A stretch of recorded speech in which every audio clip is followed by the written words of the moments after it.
សុស្ដីគឺមកកាន់ channel សុនមិនចូលទាំងអស់គ្នាបាទថ្ងៃនេះបាទមានវីដេអូថ្មីបន្តទៀតហើយបងប្អូនបន្ទាប់ពីខកខានធ្វើជាច្រើនថ្ងៃមកឥឡូវនេះបាទ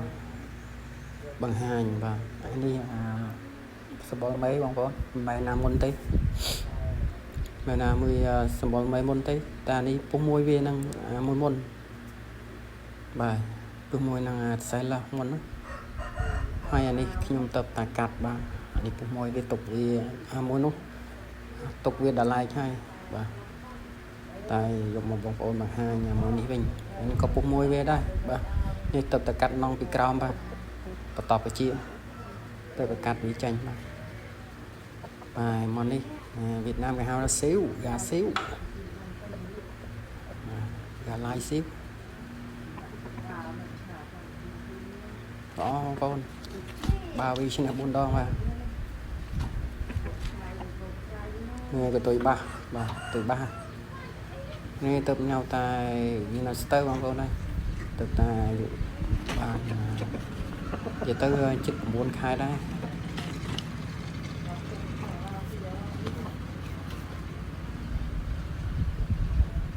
អេមណាបងប្អូនមើលរៀង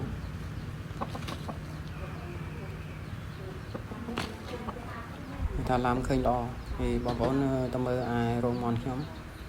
បាទនេះជារោងមន់ខ្ញុំបាទខ្ញុំសម្រាប់បង្កាត់ពូជបានសបុកហើយបាទសបុកនេះកូនបាទជួយមួយធំ3គីឡូ8ខាំហើយមានពីរនេះក្រហមហើយនឹងមីសប្រកាត់ជាមួយបាទជួយចការនេះបាទជួយចការនេះទុយបាសបងប្អូនអេមហើយនេះប្រវត្តិវានឹងទៅឈ្នះបាន2ដងឯងបាទទៅបញ្ចុះឲ្យម្ដងទៀតបងប្អូន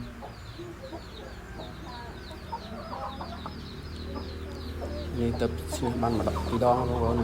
ជើងវាមើលល្អបាទប្រភេទចការនេះកតុយ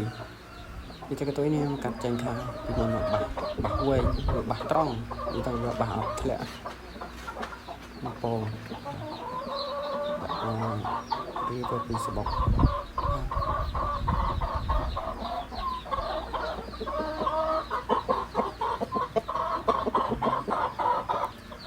ជើងបងប្អូនហើយចការនេះអធិស្ឋានទូរស័ព្ទខ្ញុំវាព្រិលបាទថតឃើញច្បាស់យើងការណត់ចំគោលដៅថតបានឃើញល្អ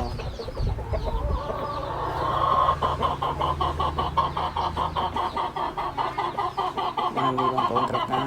ខ្ញុំលុបចែកចូល4លានលីដងបាទ4លាន